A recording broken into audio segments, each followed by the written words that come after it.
Bonjour à tous, nous n'avons pas encore eu réellement l'occasion de se rencontrer. Je ne sais pas si Madame Lebon a eu l'opportunité, vu la situation, de vous expliquer. Mais donc voilà, je m'appelle Madame Darcon. J'étais censée venir prester mon stage d'agrégation dans votre classe. Et vu les circonstances, eh bien, je vous invite un petit peu dans mon jardin. Désolée pour ceux ou celles d'entre vous qui malheureusement seraient en appartement. Je sais que c'est un petit peu plus pénible. Mais donc voilà. On va aujourd'hui se concentrer donc sur les théories de l'apprentissage.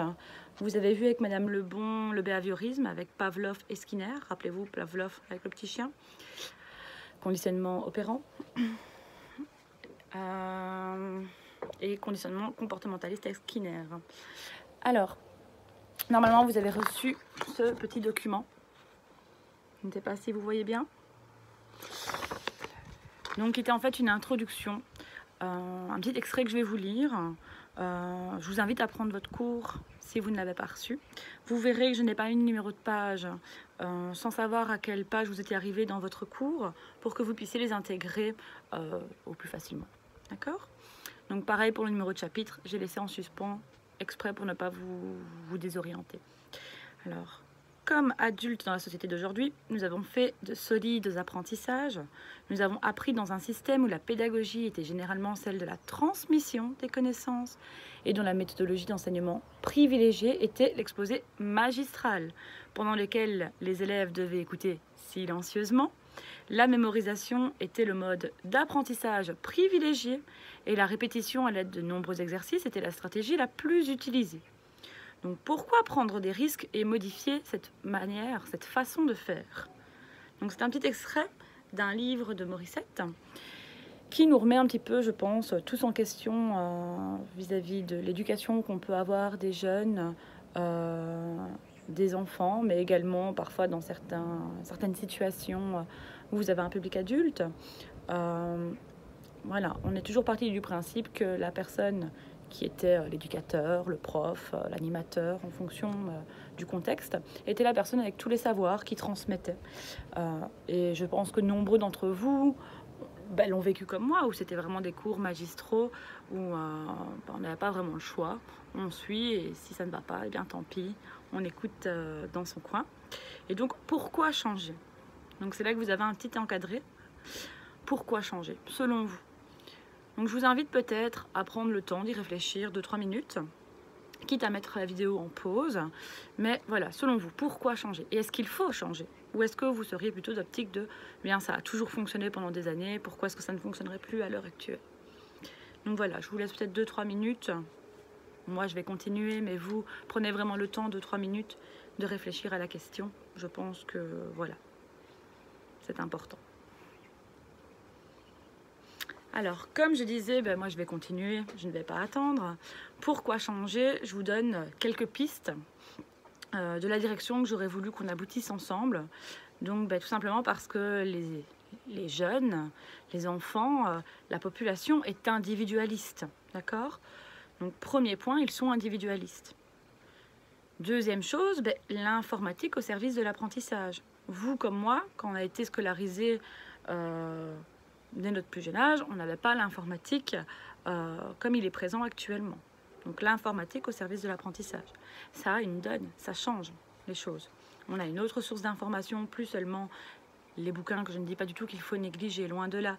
Mais on a une multitude de supports pour avoir diverses informations. Alors le troisième point, c'est qu'ils ont besoin de se sentir acceptés. Plus on avance, plus on est dans une société où on est individualiste et où les relations sociales sont un peu parfois mises à mal. Beaucoup de jeunes et d'enfants qui sont encore en fait à cette quête de l'identité ne se sentent pas encore acceptés et parfois ne s'acceptent pas encore eux-mêmes. Donc le fait d'être accepté, d'être pris en compte pendant le cours ou pendant la prise en charge quand vous êtes en tant qu'éducateur dans vos stages ou plus tard quand vous travaillerez, c'est très important de se sentir important, de se sentir accepté et pas simplement être le numéro suivant. Le point suivant serait la découverte concernant le fonctionnement cognitif. Donc forcément, tout ce qui est lié au cerveau, on a appris beaucoup de choses au fur et à mesure des années, qui fait que on a appris à modifier cette manière de penser. Leur accès à la connaissance a changé également. Point suivant. Donc, comme je le disais avec l'informatique, ils peuvent maintenant avoir connaissance de pas mal d'informations beaucoup plus facilement qu'à l'époque. Point très très important, et où je pense que vous sourirez peut-être aussi, c'est les étudiants sont de moins en moins motivés. Et c'est la même chose quand on est dans des centres de vacances avec des enfants, hein. On est dans un stage multisport par exemple, et étrangement les enfants qu'on a en face de nous n'ont pas envie de faire du sport, veulent juste rester assis.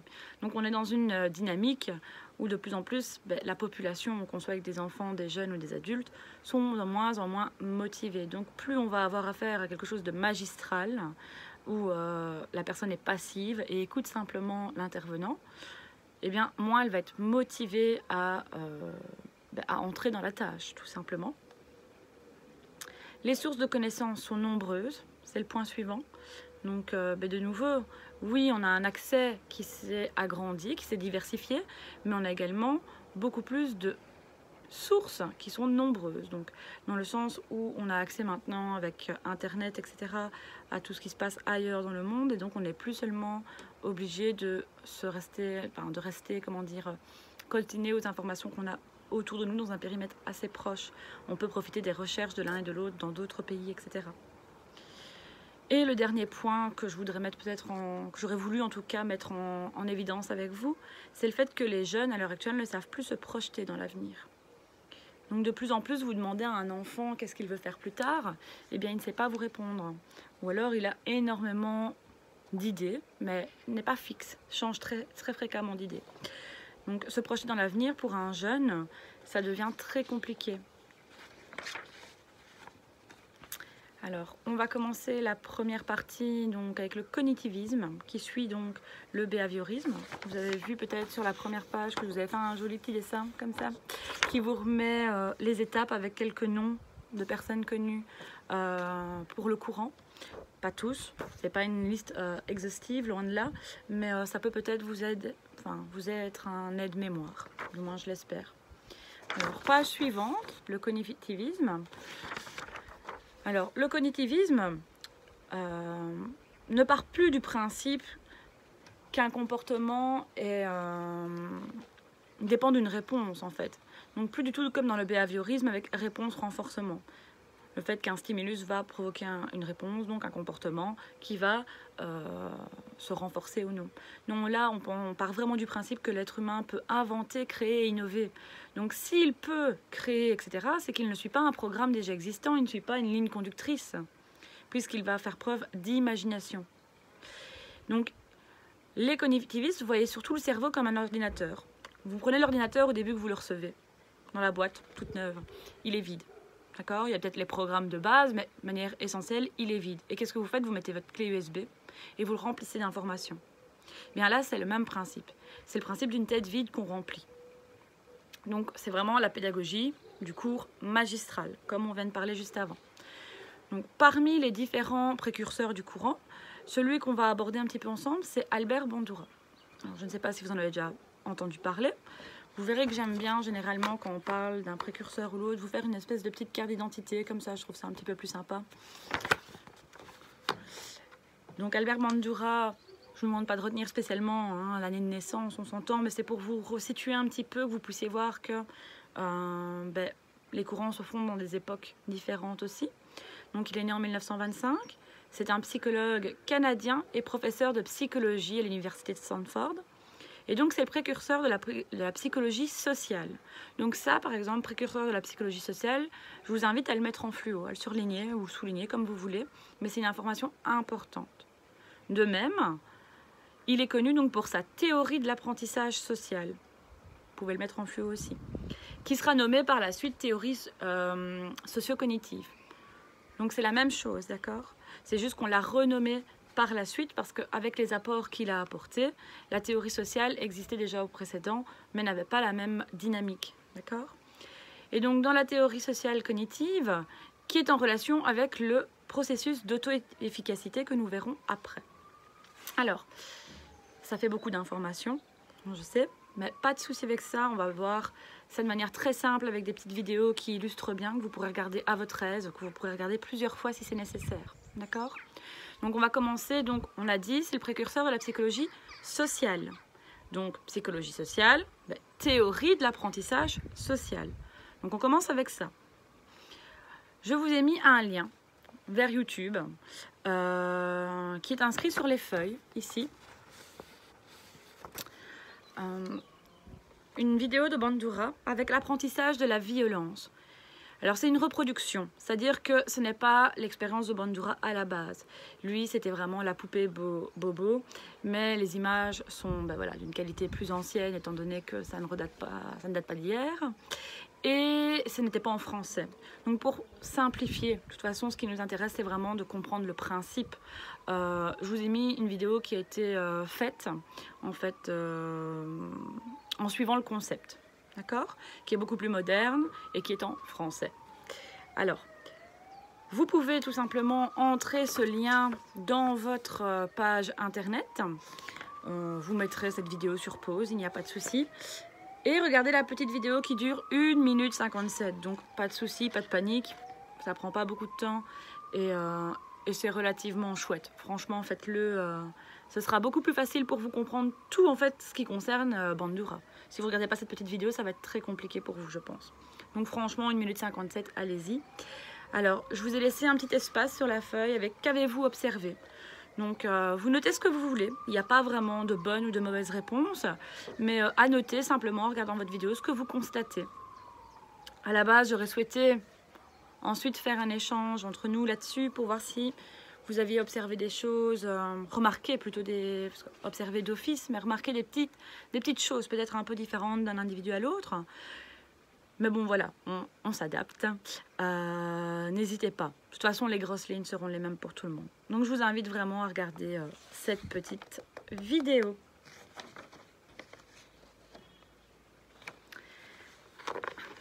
Alors, maintenant, on va partir du principe que vous avez regardé cette petite vidéo. Je m'excuse, mais c'est vrai que je travaille généralement beaucoup de manière très active avec vous pour justement ne pas vous laisser... entre guillemets suivre dans votre coin et que vous puissiez être vraiment acteur. Là malheureusement, voilà, donc je laisse des petits temps, n'hésitez pas à mettre sur pause surtout. Alors, maintenant que vous avez vu la vidéo, qu'est-ce qui est vraiment ressorti? Je pense que de manière générale, ce qui sera le même avis, je vais dire, pour tout le monde, c'est ce monsieur qui fait preuve de violence vis-à-vis de la poupée gonflable, et le petit garçon, qu'est-ce qu'il fait? Il observe. Il observe, et ensuite, qu'est-ce qu'il va faire? Il va reproduire ce comportement. D'accord? Je ne vous en dis pas plus.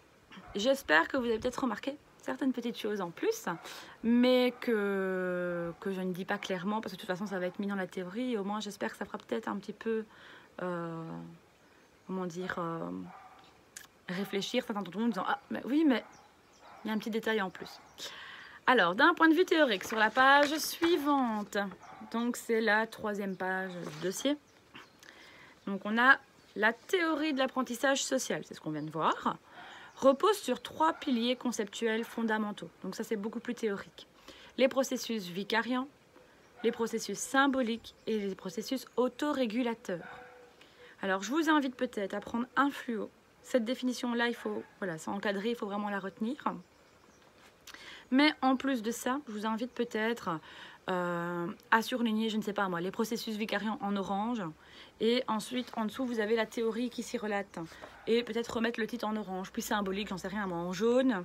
Et sur la page suivante, au verso ou sur la page suivante, en fonction de comment vous avez imprimé le dossier, vous avez les processus symboliques. Peut-être pour vous aider à structurer. C'est un conseil, hein, vous n'avez pas d'obligation, mais ça vous aidera peut-être à structurer parce que ça, c'est une matière très compliquée. C'est très, très dense, très lourde. Donc voilà, autant prendre tous les petits trucs et astuces, je pense, pour essayer de vous aider. Alors, un processus vicariant, c'est quoi?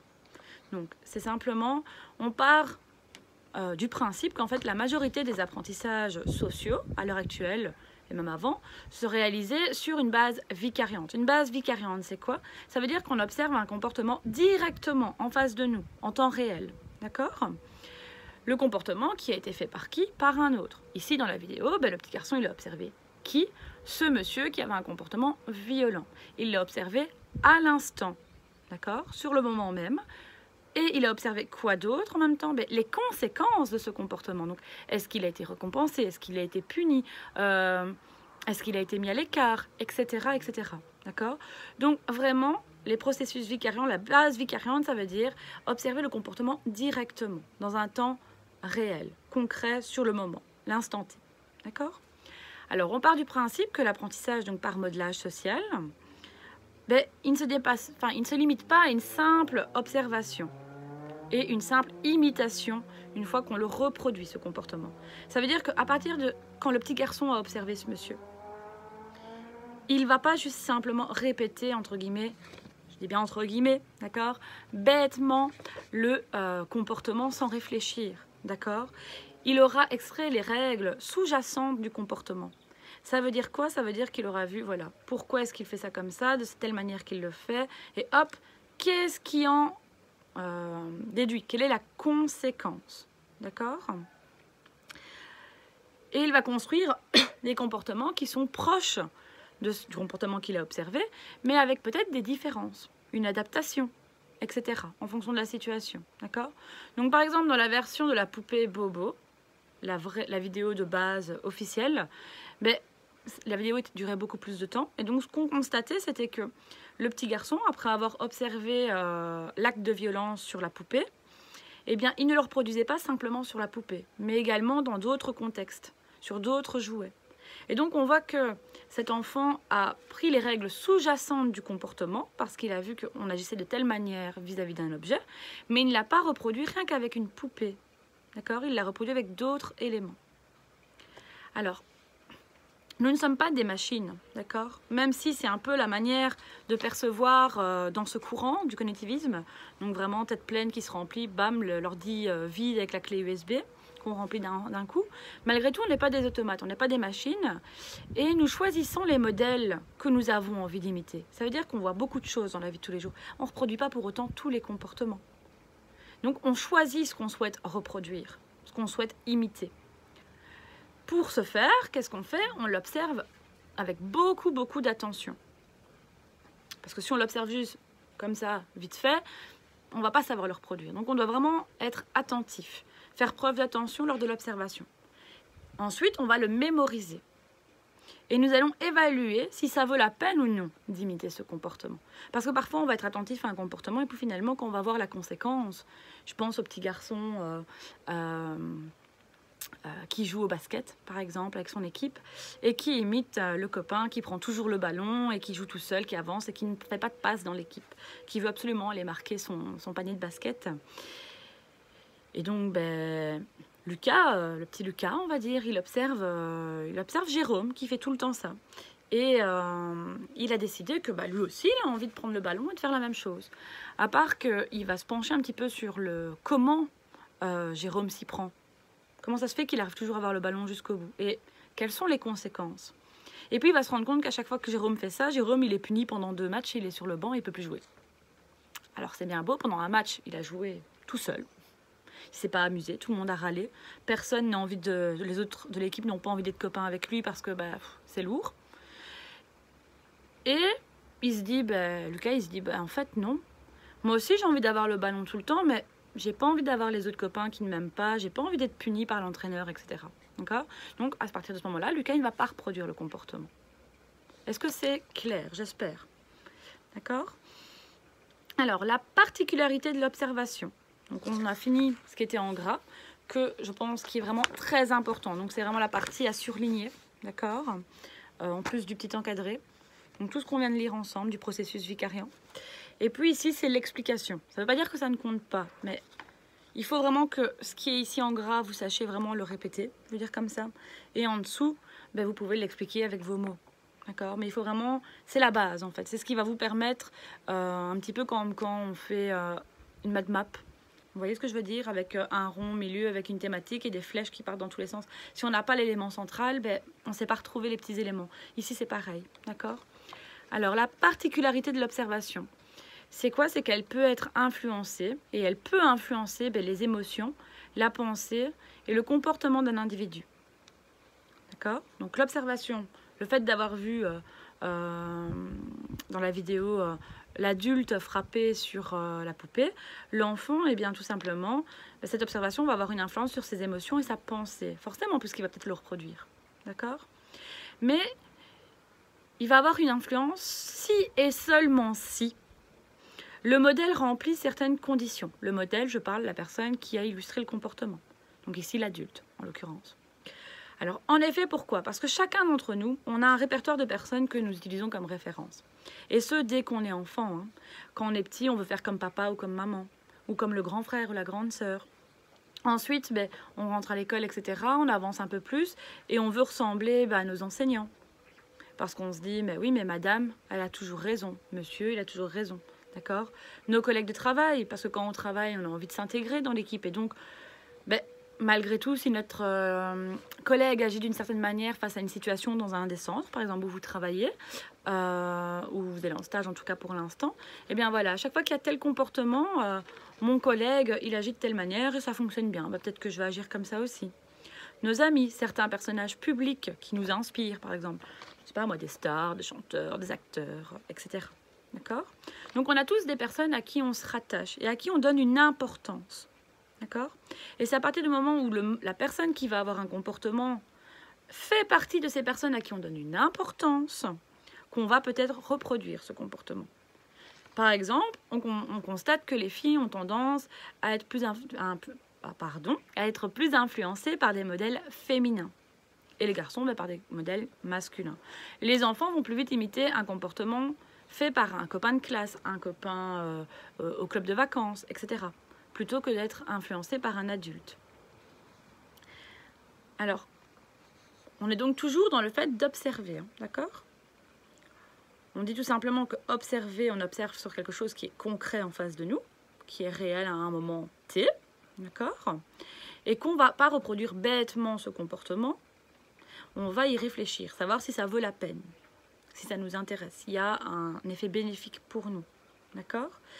Et on va le limiter que si la personne qui l'a produit, ce comportement, est quelqu'un qu'on estime. Alors, Bandura précise que 4 notions sont fondamentales pour favoriser l'apprentissage par modelage.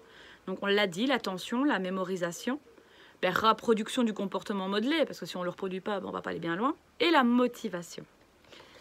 Alors, je vous rassure, on arrive presque à la fin de ce processus vicariant. Je sais que c'est très long et très, très dense.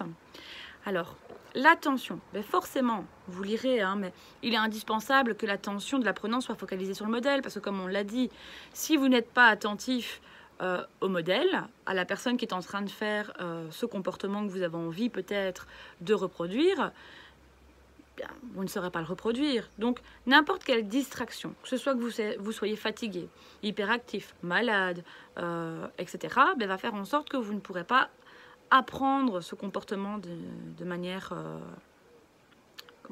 complète, d'accord? Vous ne saurez pas le faire, vous ne saurez pas reproduire ce comportement correctement, d'accord? Alors, la mémorisation.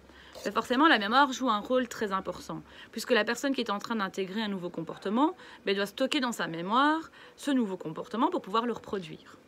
Donc jusque-là, c'est de la logique. Ouh, pardon, une petite mouche dans l'œil.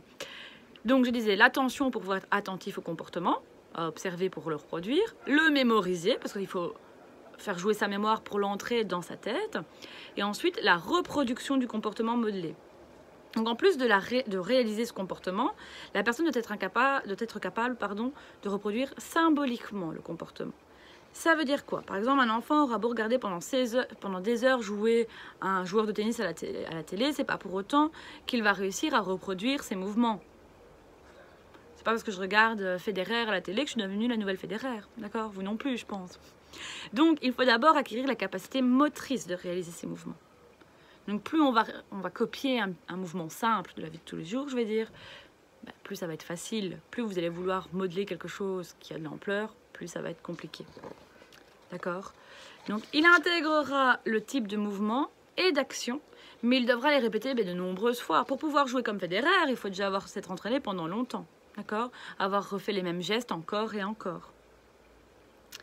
Alors, il faut également disposer d'une certaine capacité cognitive. Donc là, on était dans le manuel, dans tout ce qui est machine, tout ce qui est moteur, en fait, la capacité motrice. Mais il faut également une capacité cognitive, donc de la tête, cerveau, afin de pouvoir mettre en marche tous les mécanismes de récupération symbolique. Donc, c'est-à-dire que l'enfant, il doit obligatoirement avoir atteint ce niveau de développement cognitif. Donc on ne peut pas faire ça avec un enfant de 2 ans pour des choses comme imiter Federer. D'accord? Je ne suis pas spécialement Federer, hein, ça peut être Nadal. Hein. Alors, ça c'était donc le fait d'être attentif à ce qu'on observe, le mémoriser, ensuite le reproduire, mais également la motivation qui a un rôle, comme dans tout dans la vie. Lorsque nous avons en tête un comportement observé, il faut vouloir l'imiter. Il faut en avoir envie.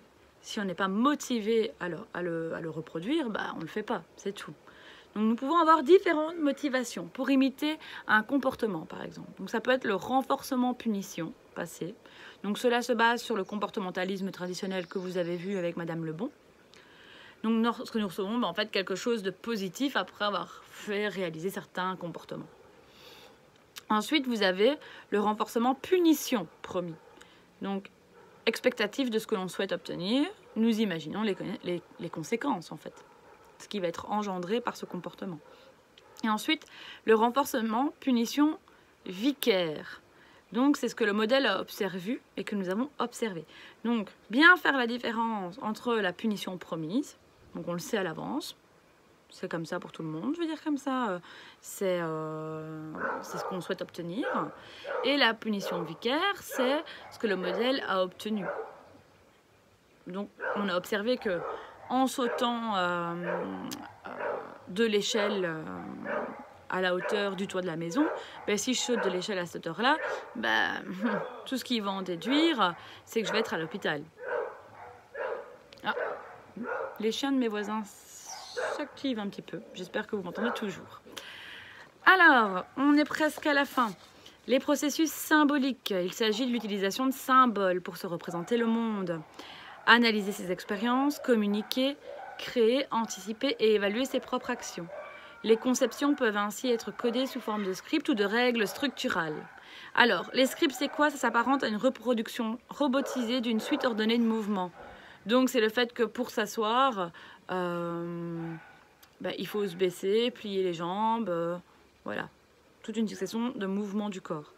Les règles structurales sont beaucoup plus souples et favorables au jeu d'un instrument de musique, car elles servent de guide à l'action tout en permettant de s'adapter à différentes situations. Donc, ce type de codage cognitif est privilégié parce qu'il s'apparente davantage à une reconstruction de l'événement plutôt qu'à une récupération d'informations. Donc vous allez par exemple, pour vous rappeler d'un cours que vous avez étudié pour ici votre formation, penser que voilà, je rentre dans ma maison, dans telle pièce j'ai mis telle information, je passe le salon, je vais vers le living, voici la suite de l'info, je passe dans la cuisine, ainsi de suite. Alors les processus autorégulateurs. L'individu ne subit pas passivement son environnement, son contexte social. C'est pas comme avec Pavlov, bam, stimulus, réponse. Non, d'accord? Il est acteur de sa motivation et régule ses actions et ses comportements. Donc, l'individu, il est acteur dans sa vie de tous les jours. Il est capable de se diriger lui-même. Bandura conceptualise aussi l'homme comme pouvant faire preuve d'autoréflexion, d'auto-organisation, d'autorégulation. Donc, il est maître de lui-même, de son corps, de son esprit. Du coup, on en arrive au sentiment d'auto-efficacité, qui joue un rôle important dans sa prise de décision. Et ça qu'on verra par la suite. D'accord?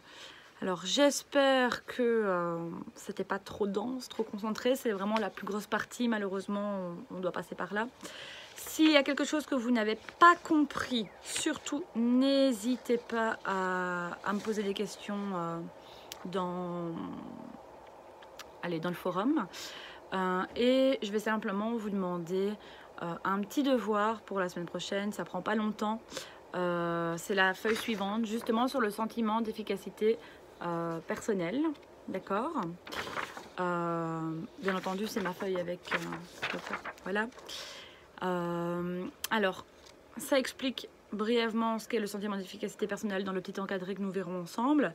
Et il y a une petite vidéo à visualiser de 3 minutes 17, donc c'est assez court aussi. Vous avez le lien de nouveau ici. Je vous demande de regarder attentivement la vidéo. Normalement, on devait le faire ensemble, donc bien entendu, j'avais écrit répondre sur des post-it. Ben là, c'est pas possible, on s'entend.